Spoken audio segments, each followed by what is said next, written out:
So here we have our original Aurora kit. I just got this from oldmodelkits.com. So I was looking through their website and I found this matching one to the newer Atlantis kit, and I thought I would do a little comparison of both of these kits right here. So basically the same box art on both, so they're reusing that. Well, let's take a look. So what's neat about oldmodelkits.com is Alan Busey over there, he'll actually give you a history of the kit, of when it was made, and reviews at the time, and just really good information.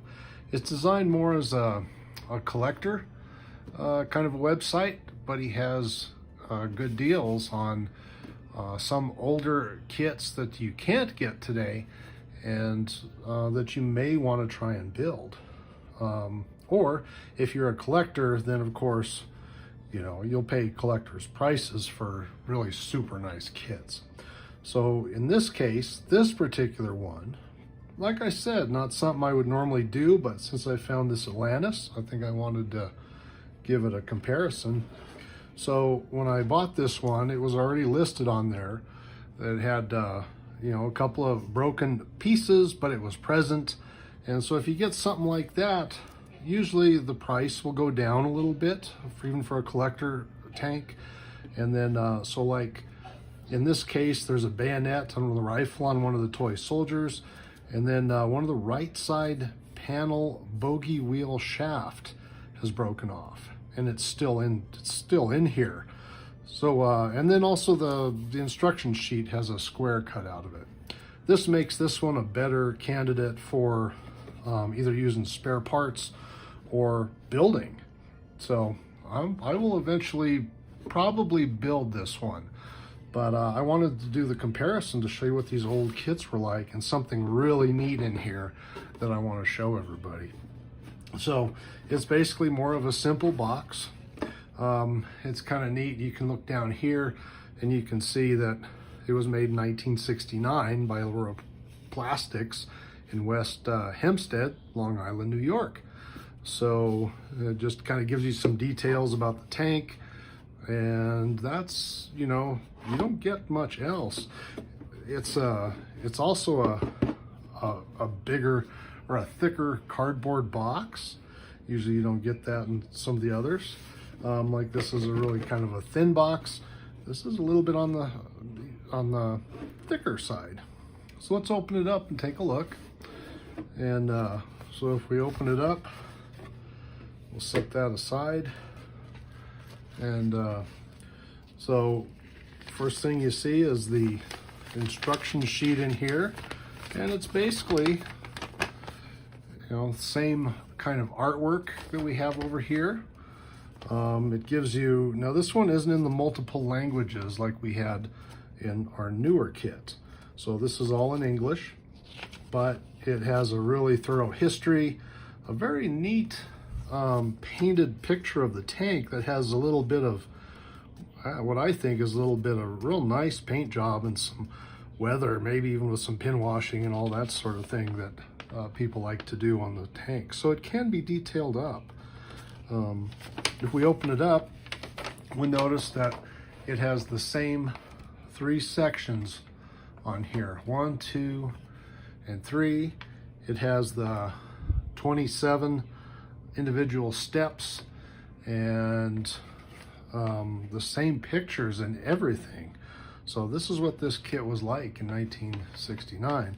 Now in this one they had so it is missing some of the steps here on this particular kit, which could be bad if, you know, for a younger person, if they don't know what they're doing in here, but probably can make it up by the pictures. So what that was is like a little coupon that they would use. And so, you know, big differences between this one and our newer one. The decal instructions are kind of tucked into the corner down here. And then if you open the back, it's the same, actually same picture and everything. And the big difference and something that's really neat in this kit is it actually has a display base that comes with it. It's a vacuum formed terrain display base, and I'll show you that in just a second. But somebody cut out the little coupon that would have come with this tank to get a 44-page collector's catalog. Now you're not going to be able to get that anymore, but what changed the place of this was the website address on the other box in the newer Atlantis kit. So that's probably enough for the instruction sheet. So usually in these older kits, you get them and they're going to be just loose pieces inside the box. So what something I learned, and something from Alan's website, oldmodelkits.com, is that it's really good to just bag up all the parts that are together inside the kit. And so what he's done here is put all the loose parts inside of this plastic bag. So when you actually open them up, it keeps them all together. When you're shipping them, if they break off, they're going to be, you know, all together inside the bag. So like in this case, we've got, I'll set these in here. And in this case, we've got, you know, a loose sprocket right there, and there's another loose wheel. This keeps everything together for all the parts. So here we have our tracks on this one. Now these are a little bit brittle, but it's the same style track that we had before, but they are a little bit crispy. But they've been cut off the sprue, and they have more of a minimal amount of flash that you would have if you decide to build this kit. So we can set that back in there. Other than that, I mean, all the parts are here. I'm gonna stick these back into their bag. So like I say, if you're gonna ship one of these, this is a great way to do it. And it keeps everything together. Then if they bang around your box and stuff, you're not losing parts. When I received the kit, it actually had a rubber band around the box to keep it all together. So let me finish up boxing our little bag of parts here. And so it's not original wrapping, but like I say, it keeps everything together.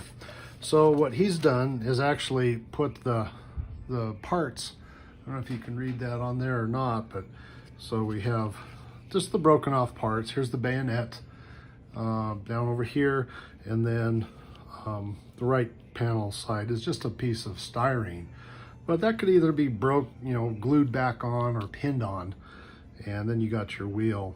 But there's something neat. This could be used for something else too. I'll show you that in a second. So he's got the figures and the decal sheet in their own separate bag. So we've got our little crew members here. It looks like the figures are all off the sprue, and there are some decals in here. So in this case, we have a really nice big decal, and that'll go on something I'll show you here in a minute. And then all the little decals that go on the main part of the turret of the tank.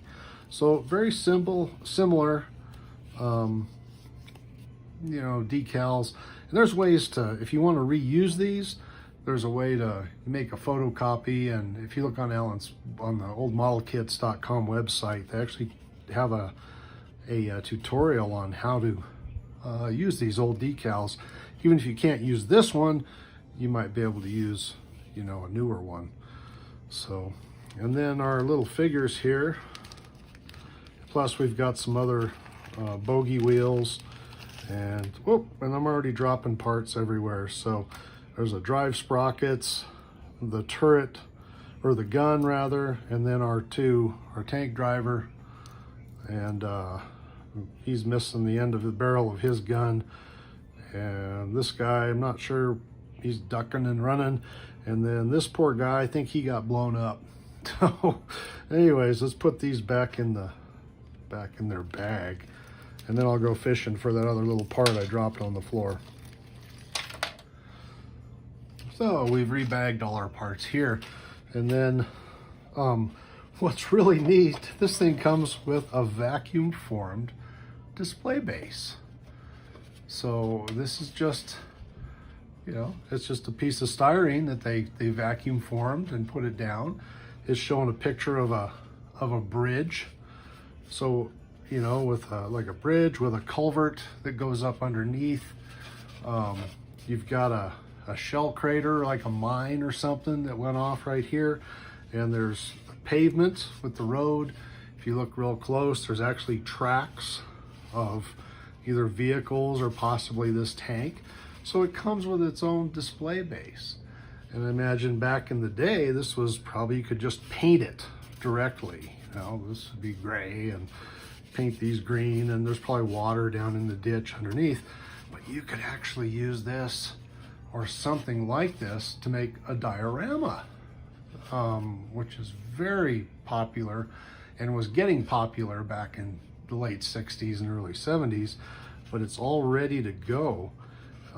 So for somebody, you could just paint it, or in newer times, you could actually put static grass on it and paint it up and do it up, maybe add a tree, and you could have a little display base for your tank. And it comes in the kit.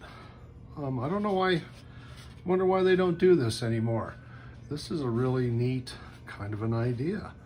So you can see we have the big square here where that big decal goes on our, back on here. So that Chiha decal would go right there, and that's for your display. So there you have it. I think that is pretty cool. So we've got everything back in our box over here. The other big difference that we notice, you know, between the two kits, it's almost essentially the same, except one is molded in brown or tan, and the other one is molded in our green. So back in the 60s, if we were doing our classic build, we would have just built it up and not worried about paint, except for maybe some of the detail parts, and it would have been a dark green tank.